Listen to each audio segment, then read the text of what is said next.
Totally Nonsense on Nonsense News Nation. Totally.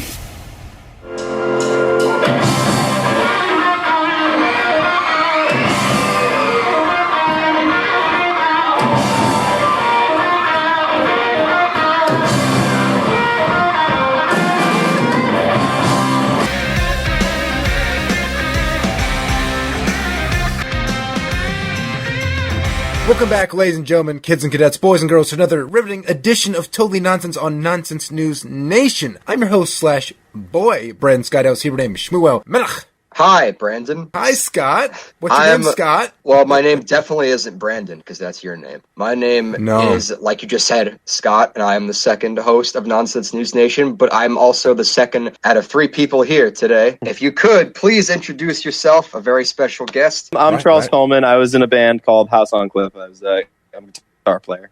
Well, thank you for being here, Charles. Yeah, Charles, it is such an honor. Yeah, thank you guys so much for having me. I'm going to be very honest with everyone. This is not the first time we conducted this interview. We conducted it, I think, like a week ago or something like that, and technology decided to go against us like Blade Runner. And it was unfortunate, but Charles, he's such a nice guy, such a sweet guy. He decided to say, you know what, I'm going to put up with these 2 lads one more time, and we're giving it another go. So, Charles, from the bottom of my heart, and from mine, thank you so much. No, Scott, thank you guys. This is really fun, and I'm very appreciative that you guys are doing this.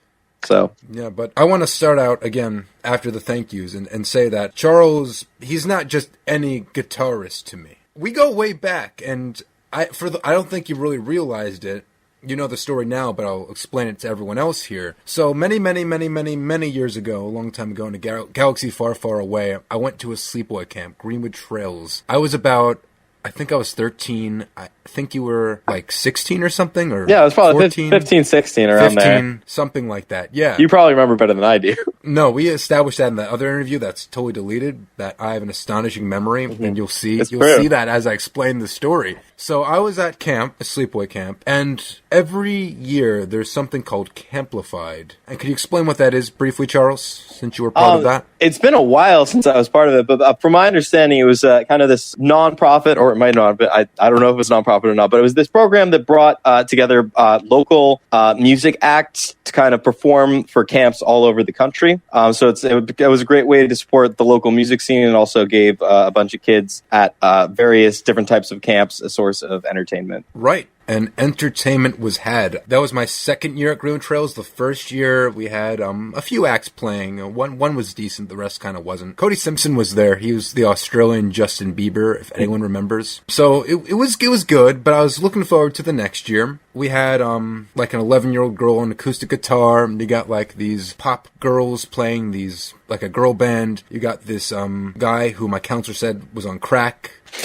And we had you guys. And this isn't House on Cliff. This was your previous band. This is a huge throwback, Charles. And you guys were called Awesome Express. You remember those awesome days at Awesome Express, Charles? I do. I'm still pretty good friends with the singer. I reached out to him a while ago, and yeah, we keep in touch. He's cool. That's really cool, yeah. Anyway, so these guys performed that year, and it honestly blew away my 13-year-old mind. I was probably just starting to really get into music at that time. Maybe I was a year or 2 into getting into music. And because of that, because I was so young, I wasn't really going to shows too much. So kind of seeing this and seeing you guys perform, you guys really had this, you combined like classic rock with, you made it feel modern at the same time, which I was really impressed by. And it felt like a genuine rock concert, although it was just in like the auditorium of a sleepaway camp. I thought it was so cool. And me and my brother, like our minds were blown. And years later, we would talk. Remember that one time I Camplified that Awesome Express played, and it was awesome. And it was really cool with Camplified. All the kids, they get to go behind the auditorium, and they get to meet the bands and the artists and shake their hands. This is before COVID, and get their autographs. And it was really cool. And I remember I went up to you guys and I said, "What are you guys doing here? You guys should be doing so much more." I was genuinely floored. I didn't give the same speech to other people. I'm like, yeah, good. Little thumbs up and I moved on. But you guys, I really felt something, honestly. It was amazing. Well, thank you so much. That's like crazy to hear. Like, really. No, thank you. You gave me like how many eargasms that night? I don't know. Was that the first time you saw somebody perform music live? Not the first time, but it was one of the first Well, times. because the year before, but I guess that Camplified experience was It was an experience, yeah. Right. It's kind of what helped propel you towards a life of wanting to see live music. Yeah, of course. It was an awesome expression, if you will.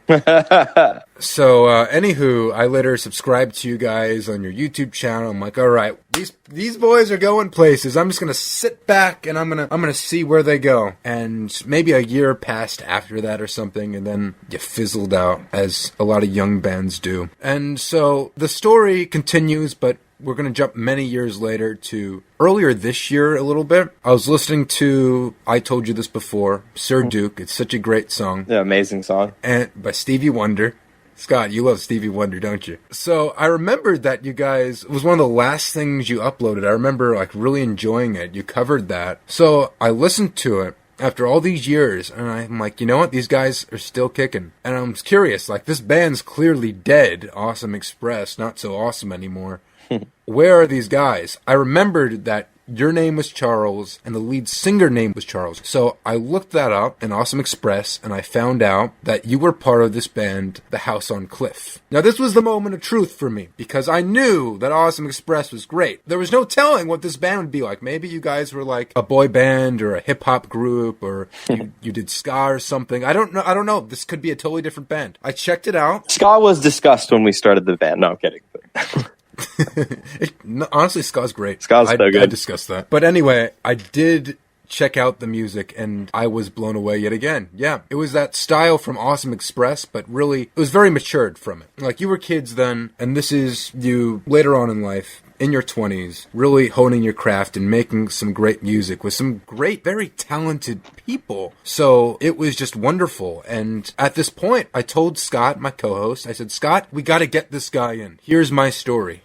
And then I mentioned House on Cliff after Awesome Express. And he goes, House on Cliff? I know House on Cliff. Scott, can you give me your story now? Of course, yeah. Before I even tell you that, I just want to, I don't know if I mentioned this in the last recording we did, but in another way that you and me are so similar, I feel, is I went to a sleepaway camp, and just this one year they had this one band. I think I was probably the same age as you when you saw Awesome Express. They had this one band, and they covered Life is a Highway, the song that was in the Cars movie. And it was like, that was the first time I had ever seen live music before, and they were so incredible. And I actually went up to them after, and I said the same thing that you did. I was like, what are you guys doing here? You guys sound amazing. You guys should be touring around but it was like the camp band. But anyway. I can't get over Cars. I'm sorry. I know. I didn't even know it was from the movie Cars until I downloaded it. I'm like my iPod Nano like 2 days later or something. I didn't even know. It just said it was from Cars.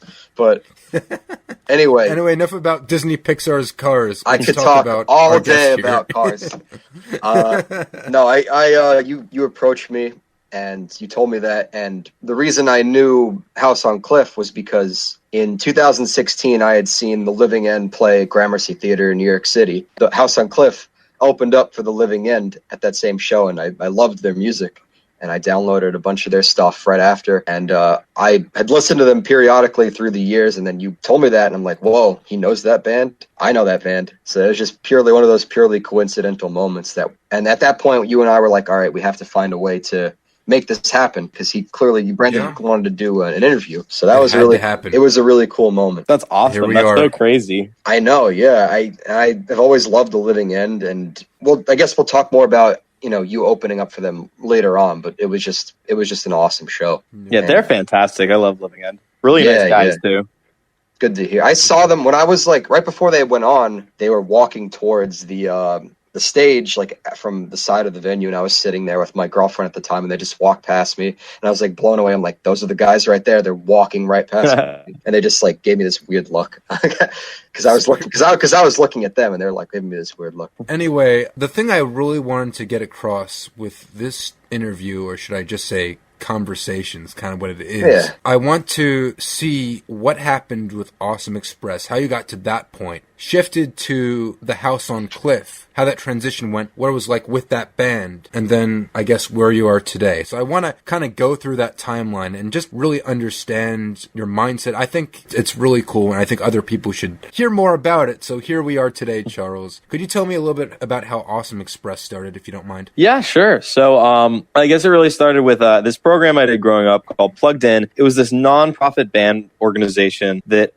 brought kids of all different walks of life in the local Needham, Wellesley area together to learn how to play in a band, learn instruments, and play at a Year of the End concert. And what was special about the program was at the very beginning of the concert, at the end of the process of the beginning of the process of putting people in bands, all the kids would research one charity that meant a lot to them, and it would be voted on which charity would be kind of our focus for the semester. And then all the money raised from all of our events that entire semester would go to that charity. So it was really powerful, kind of that impression of learning music in a way where you're trying to make a positive impact on the world. So that was my mainstay all through high school. That was my favorite thing. Middle school and high school, that was my passion. And right before I went into high school, I started a more serious band with some of my close buddies in the program, and we started doing these band competitions. And I think the real point where I started taking this band really seriously was we did this. Our first competition was this one hosted at Hard Rock, and we had practiced so hard for it. And it was one of those contests where they give out awards for probably 15 different awards. So there's all these little different categories, basically to be inclusive. And I think we were one of 2 acts that didn't get a single award. What? Yeah. Crying shame. It was our first gig. It was our first gig.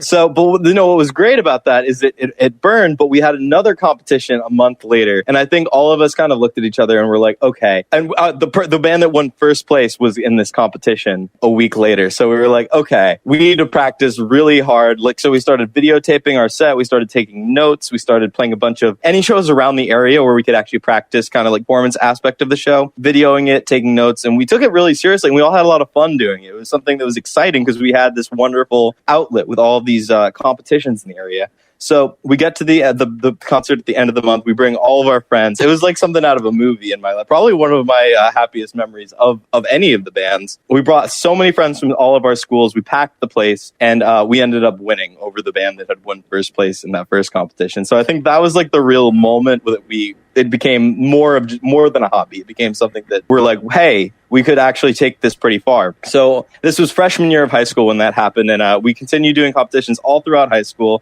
getting more and more serious. And then 4 years later, my senior year of high school, at some point in the high school career is when we did Camplified. And honestly, that Camplified show is probably my favorite concert we ever played as Awesome Express. That was it was my favorite Camplified out of the 2 I went to. For sure. Yeah. How many people did you play in front of at the camp? A lot of people? It was probably 100, I'd say. Is it around there? You'd probably know the capacity better than I do. I wasn't counting. Yeah, but you can make I'm not sure if I even had my glasses on that day. I would say it was definitely at least 100. Yeah, it was a lot. It was definitely maybe a little more. It was a good turnout that session. I remember that. The pit open up, all the 12-year-olds throwing in. Yeah, I mean, I was surprised how hard that camp went. We played a bunch of other Camplified shows. None of them were like that. That was crazy. People throwing I was jumping around like a jelly bean. I didn't know what to do at a concert. It's what am I first? I'm just gonna do this. I mean, when you're Awesome Express and you're playing in front of over 100 people and you're only 16, 15 years old. I mean, that's a lot. That's a ton of people for anyone that age. So I could see it's got to be a great mind blowing. Yeah. Definitely, probably my favorite concert we played as that band was, and no exaggeration there. But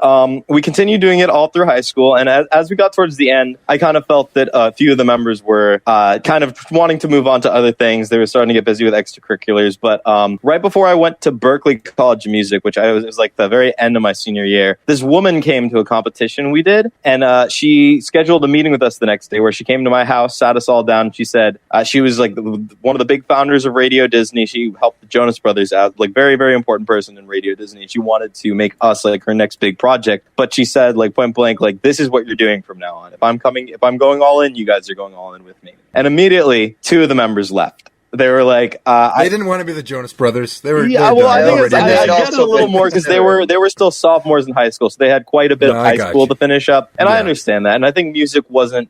They loved music, so I don't want to downplay their passion. But I think being a musical artist, wasn't as big a priority as it was for me at that time. So they left, and there were like a few days we were nervous because we didn't know how to approach this. Like, hey, me and the drummer are still interested, but the two members are not. And thankfully, she was okay with just taking me and the drummer. So what we did is Berklee College of Music, which is a place I'd been dreaming of going to all my life. The very first week we were there, we set up auditions. We advertised, put flyers up, put online promotion for auditions for the band. And just the first week of being there, we're auditioning most of the freshman class, which was just like a mind-blowing experience, getting to see all these talented people from all over the world who wanted to be part of this opportunity. And we eventually ended up with a bass player who did not stay with the band, but he's still a good friend of mine, and the singer who was in the band for the duration. And just the really, really great group of guys. And then we tried doing Berklee at the same time as the band for a little bit, but eventually we got so busy, we decided to drop out of school and relocate to LA, and we did the band full time for 4 years. And it was just the best time of my life. It was just incredible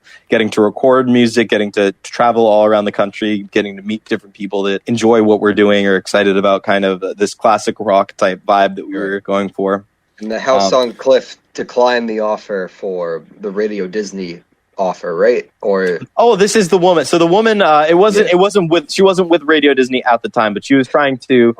She had started I probably should have clarified. It was big on her resume, Radio Disney. She wanted to advertise that. Yeah. She was a very previously successful and very successful woman in the music industry, and she was starting her own management company, and we were going to be her first her first main focus. Wow. Okay, so you did end up working with her, yeah. Yeah, she was kind of the person that made all that happen. They completely funded all of our tours, our housing, our recording. So it was an unbelievable experience. That's a big break. That's it was huge. It's a really big break. It was huge, and the best part was they were lucky. A lot of bands aren't that lucky. No, I know. It's like we won the lottery. And the best part of it was they were always very understanding of what we wanted to do. Because I've heard so many of my friends that also get involved with either labels or agencies, kind of who they work with starts to take over some of the creative integrity where they're pressured to kind of put out a hit. This management was very, very understanding of kind of what we wanted to do and let us have absolute freedom with the music we created. So the EPs, I look back and I'm very, very proud of kind of what we did as a band. I think we were able to completely express ourselves without having to compromise anything, which was really great. It's excellent that you had that, for sure. At what point did you realize for House on Cliff that this is legit, this is a big deal, we got to continue to really take this seriously? Was there any sort of moment? Yeah, well, it clicked? Yeah, so right away I believed her pitch. I knew this was kind of a big next step in the band, but I think the moment for me that really sealed it was during our first semester at Berklee. We got flown out to Los Angeles. I'd never been to Los Angeles before. We stayed in a hotel for a few days, and we performed at the Troubadour, which I don't know if you guys are familiar, but Troubadour is a very, very famous venue in Los Angeles. Like most of my favorite bands and artists of all time kind of got their start there. So it was this huge experience, and we played. We were one of the few openers for this tour package, and it was just completely sold out show that we were all flown out for the weekend to play, and it was like a religious experience. Probably my favorite show I've played ever. But that's kind of. Were you headlining the show, or were you? We were not. We were just small. We were small potatoes on this bill with a bunch of. I believe the main act was this band I Am 5, who were kind of this boy band that we became really good friends with, and we did a bunch of tours with them. Oh, okay. But yeah, we were that's small. Great. But we got a lot of positive press from that. We got a lot of fantastic offers from people that were at that show. So that was really, I think, the launching point when I knew it was going to be a pretty serious thing. Yeah. So in our previous interview, you alluded to this just now. A lot of the tours you were opening for all these other bands. So what was it like doing that? Number one. And number two, how do you think it affected the fame of the band and the reception it received? Yeah, so basically we would have two types of tours. One's a little bit later on where we were the headliner and we had a bunch of other openers. And those were fun. Those were intimate. We always had solid showings for that. But my favorite was, like you said, the tours where we were a smaller opener for a bigger act. And just because you get to meet you get to make so many fans, for one. We definitely grew our fan base every time we did one of those shows. You're playing at bigger venues. You get to become friends with these artists and get knowledge from them. These people that are a little bit farther along in their career. But yeah, no, it was just an amazing experience. Definitely my favorite tours were always when we were opener. I got to go on early in the set, so we had time to actually watch the show and be in the audience. Yeah, I really enjoyed those tours. It's really cool. Scott, do you have anything to ask about when they were openers for the show you went to? Just in a more general sense, I mean, what are some of your favorite memories from just opening for different bands, or any venues that stick out that you really liked, or anyone that you really worked with at the venues that you really liked? As far as people we toured with, my favorite was the last one we did with Dalton Rapatoni, who was formerly in IM5, but he got kind of big from American Idol. So we did. It was like a month-long tour with him, and that was just a blast. That whole tour, I had just such fun memories. Was it all in America? It was all in America. This one was all in America. Another one, though, we're just wrapping up on that, though, but it was the last tour we did as band. I think we all kind of knew it was towards the end. So for that reason, that was very special. But as far as other shows, definitely we opened for this artist, Say We Can Fly, fantastic acoustic artist. Oh, yeah, great. Yeah, out in, and that was a UK tour that we did with him, and then Danielle Prue, who's another very good friend of ours. We collaborated a lot. And that was just memorable just because it was just unreal that we were able to tour overseas, do a bunch in the UK, and just get to see different parts of the world than the US through the band. It was very surreal. So that whole stretch of tour was incredible. Just so much fun. Did you only tour in the UK? Nowhere else in Europe? It was just the UK. Yeah, we went to a few locations in there. That's cool. Either way, I mean, it's still really awesome. Yeah. I've never been to the UK. Oh, yeah. It's really cool. I was going to go to the UK this fall for a semester, but my stuff got canceled. Just a little side note. But I'm glad you got to. You're doing it for all of us, Charles. Appreciate it. Say hello to the Queen for me. Yeah, for sure. Well, I'm glad you had such amazing, touring experiences. Obviously not all bands have amazing experiences when they tour with headliners or open for acts they're not really familiar with, but it seems like everything that you did with House on Cliff just sounds like a fun time and a great time. Best time of my life, absolutely. Right. And with the best people, everyone in my band, I very much enjoy them. I still keep in touch with all the members. It was just a great time. Right. Fantastic. If we're done talking about touring, I want to get into another very big aspect of bands and music, actually making and recording music. Right. Which is something you released 2 EPs and a few singles. And I checked out when I was doing my research for you guys, your first EP, self-titled. It's called The House on Cliff, for anyone who doesn't know. And your first song, I don't know. I heard it from somewhere. And I thought about it. And I said, wait a minute. That is the very first song that you guys played back when you were Awesome Express. And I was so sure about it. I even showed my brother, who immediately... that came to mind as well. It was kind of crazy. So what was it like transitioning at least that song, or maybe your musical style from that band, putting it into House on Cliff and making that EP? Yeah, so it was kind of an accident how that was a song I had written, I think, when I was 13 years old. And it just stayed through all of Awesome Express. And we were going to ditch it for House on Cliff, because when House on Cliff started, it was basically intended to be a continuation of Awesome Express. We still had the same kind of sound we wanted to go for, and I think everyone was on board with that from the beginning. And so what we did was we had this producer we were working with, Dan Whitmore, who's amazing producer. He recently put out a song. I forget the name of the song. I want to plug, but Dan Whitmore, definitely look him up. He does amazing work. Rebel, that's the name of the song. He just recently put it out. So, but fantastic producer. So we knew we were going to work on our EP out in LA with him. And we were busy writing a bunch of different songs to see which ones would get the cut. And the way we were going to send him the songs was we played this gig at this place that's no longer there in New Hampshire, I think, called the Sad Cafe. And a great venue, and they always recorded your set. So we had planned out this long set to play of all the songs we had written to see which ones he likes and which ones were going to make the album. And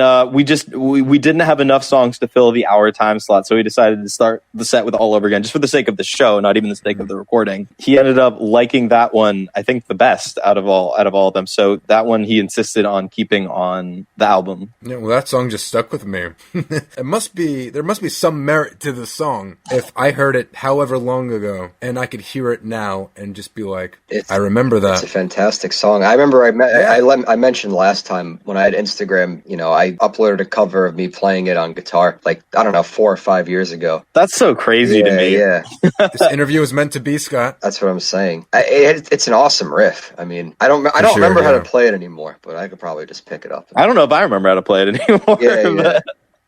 Oh, wow. Did you guys play that song throughout your career when you toured? You played it pretty often? I don't think we ever played a show without it. There might have been like maybe one or two, but from beginning of Awesome Express to the end of House on Cliff, I think there were very few, if any, shows we ever played without that song. But you don't remember how to play it, even though you've played it so many times. I'll probably remember it. It's been a couple of years, but all right. So you released that EP, and later on that year, you released a second EP. It's called, was it Skin and Bones? Yeah. Mm-hmm. Yeah. So you released that, and then you released some other singles and one more single in 2017. Could you describe, I guess, the difference between that first EP to the later music you would release?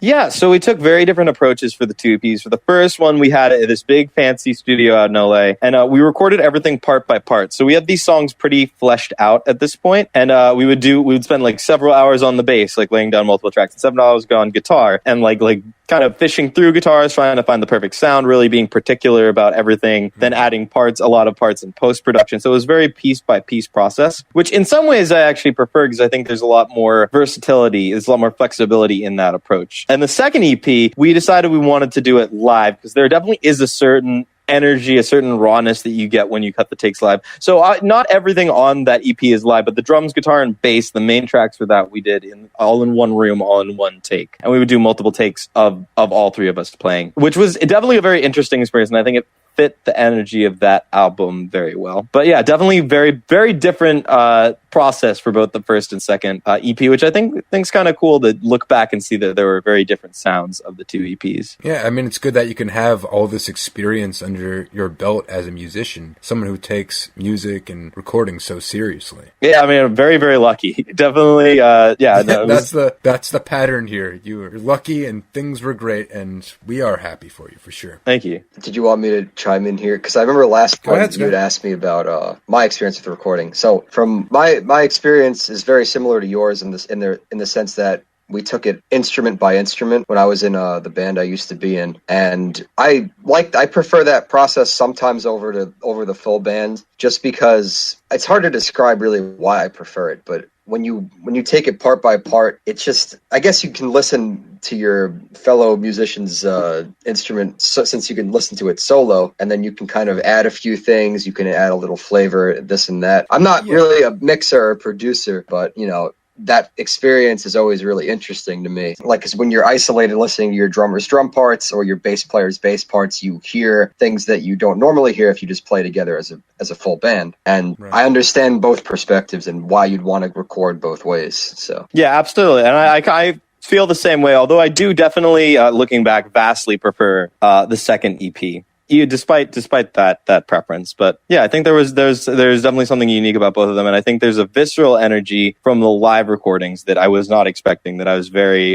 happy how those turned out. Yeah, so I think one thing we didn't really touch upon too much was, I guess, your presence on YouTube, which I think really helped you guys out. I think it was maybe Demon Days, your last music video. You got over 1 million views, and maybe on something House else the as Rising well. Sun. Right, that was probably a mainstay. Once we started playing that cover, that became similar to all over again what we would end every show with. And we had recorded it fairly early in 2015, I think. It was almost like we were recording session work for another artist out in LA, and we finished early. So they actually were nice enough to let us have an hour of studio time. So we cut that take together super, super quick. That was like a live, I think 1 or 2 takes we did that. And we just had this recording for a couple of years. And then I think 2016, we had this amazing photographer and videographer, Chris Evans, come out and work with us in Boston. And shooting the video was so much fun. We got up at, I think, 2:30 a.m., which was that part wasn't that fun. But 2:30 a.m. to go into Boston, we went on top of the highest kind of parking garage in Boston, set up our instruments, and we recorded that as the sun was coming up over the city. And I'm just like, of all the videos we did, that one I look back and that's probably the most proud piece of the band that still exists. I look upon that video and that recording very fondly. That piece specifically. It's so interesting because it's like it's so early in the morning, but you guys are moving around a lot like crazy in the music video. Oh, it's pure adrenaline. Yeah. When you're that exhausted, it's just you're going on fumes. Yeah.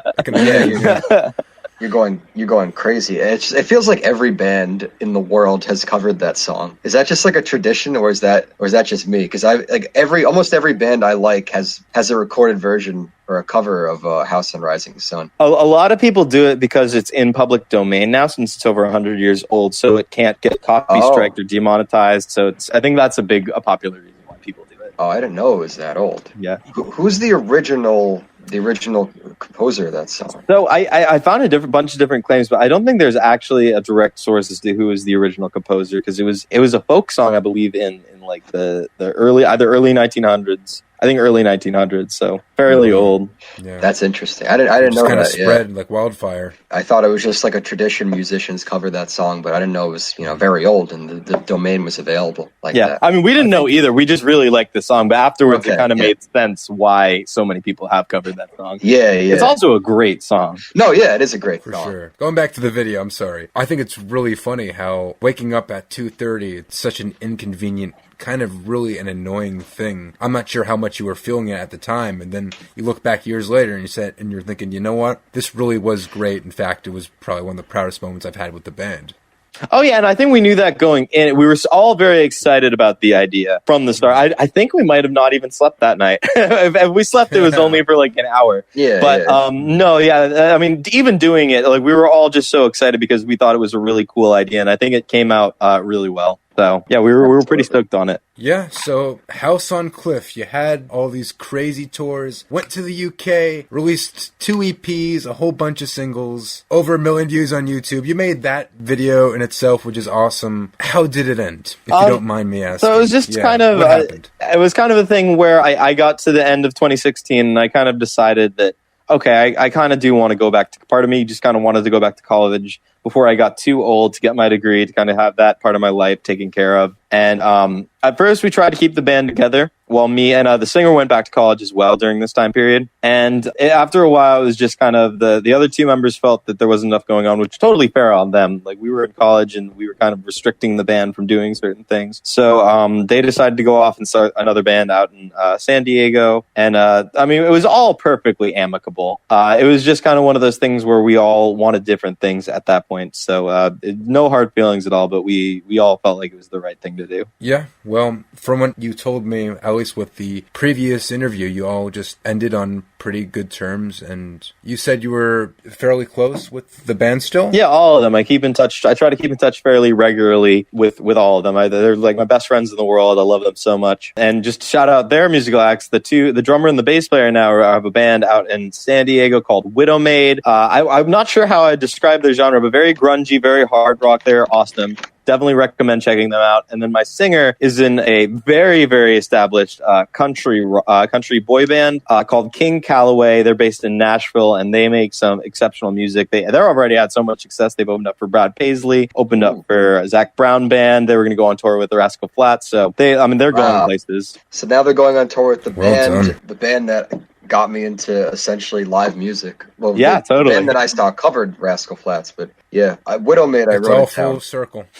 So, Charles, where are you now? So I still play in a wedding band on the weekends. I just finished up college, so I'm kind of planning out my next moves, but I got a fantastic job out of college. I'm working as a solutions architect for an engineering company, and I absolutely love it right now. I work with great people, and the work is interesting. So it's a good spot. I definitely do want to go back into music, doing music full-time at some point, but I think for right now, I just want to chill, save up some money, and hopefully have some bandwidth to maybe start a music career a little later on. Bandwidth the band. Yeah. Bandwidth the band. That's a name. Yeah. I'm going to coin that. I like it. Yeah, but how do you feel all in all about your experience from starting out with music, Awesome Express, to House on Cliff? what is your opinions when someone asks you about your musical career as a whole, just generally? That's a great question. I think I'm just proud. I'm proud. I think I found something I really, really enjoyed at an early age, and I never gave up on it. It was something I really enjoyed, and I tried to do the best I can, and I think I'm very happy with how a lot of it turned out and the legacy. And even though it didn't last forever, I think the duration it lasted was a very, very special time in my life, and I wouldn't have changed a thing. It was, I look upon it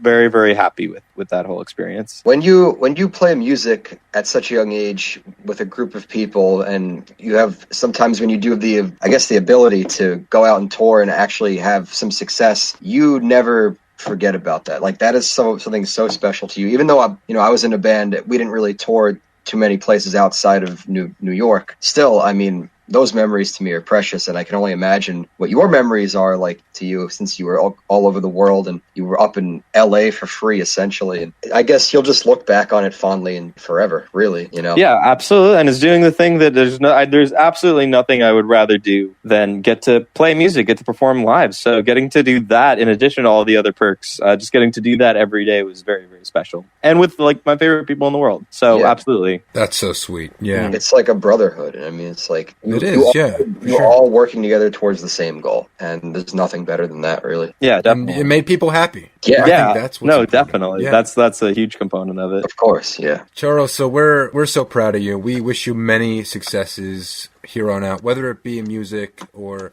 your new job or whatever it be. You put your heart into what you do, and I know you're going to do great things. Thank you, and same to you guys. I'm sure you guys are going to do great things as well. Yeah, man. Thank you. Work in progress. We're trying. As you know, I want to do music too, but it's just difficult right now because obviously every venue is pretty much closed. No place is doing. My friend just got a job at the venue in our town, and they're not even having shows. He's just working there for the bar, and I'm like, that sucks. Like, I wish people could play. Yeah, hopefully this will be over soon. I have a lot of my musician friends. It's a very, very hard time in general. Absolutely. Yeah. For sure. I feel for those people. Like, that was their livelihood, Yeah, absolutely. Go ahead, Brandon. I'm done. We got to stay strong through this pandemic, really, whether you're a musician or whatever. And if we really nip this in the bud, we could end this soon. And not only can we get back to normal, but I'm sure we'll be better for it. We'll be changed, but better for it. So that is my hope for the music world and the world in general. That's just my opinion there. I think we're stronger than this, and next year hopefully we'll come back, stronger than ever. That's just my little season of hope. See Ringo Starr then. Yeah, he was supposed to see Ringo this year. That yeah, he was going to sing Yellow Submarine to me, and I was going to faint. What was that one joke you said about Ringo? He's like, there's so many jokes I've said about Ringo. You got to narrow it down. I forget. It was like he liked some game or something, or he liked some toy, or I don't remember exactly. I have no idea. He told me something like Ringo liked something like childish. Microsoft Paint. That was it. He sold art from Microsoft Paint. That wasn't a joke. That really happened. What did he do? Wait, what did he do? He made art on Microsoft Paint and he sold it. I'm pretty sure he auctioned it. That's awesome. When you're Ringo Starr and if you doodle anything, your likeness is worth more than anything. So it's like you could blow into a tissue and sell it for $1 million. Well, he has such a prominent nose. I'm sure whatever came out into that tissue would be wonderful. But anyway, to relate Ringo Starr to Charles here, Ringo Starr is just a guy who lives off music, and he's just a happy guy with whatever he does. And Charles, I hope you can experience that in your own way, even though you're not a Beatle. You're a Beatle to me. You're a Beatle to me. Well, thank you. Thank you. And with that was the interview. Charles, again, thank you so much for coming on. For the second time, thank you. Yeah, thank you guys for having me. You are the GOAT, man. You're the greatest of all time, seriously. Yeah, listen, I was with 2 goats today, so I know a goat when I see That's his job. He works at That's my job. I'm with animals, yeah. Oh, that's awesome. Yeah. Ladies and gentlemen, thank you for listening to the podcast. I hope you enjoyed it. And if you want to hear more from us, I sure hope you do. We're on Spotify, iHeartRadio, Anchor, TuneIn, Stitcher, SoundCloud, and YouTube. We have a Facebook, Instagram, Twitter. We post every now and then. Who knows? We have a website, nonsensenewsnation.com. And if you want to contact us personally and talk to us about House on Cliff, because I want to talk about House on Cliff, you can contact us at nonsensnewsradio@gmail.com. That is nonsensnewsradio@gmail.com. Once again, I've been Brandon Ellis. And I've been Scott Honky Man. Thank you for listening, everybody. We'll see you next time. Peace and love. Peace and love.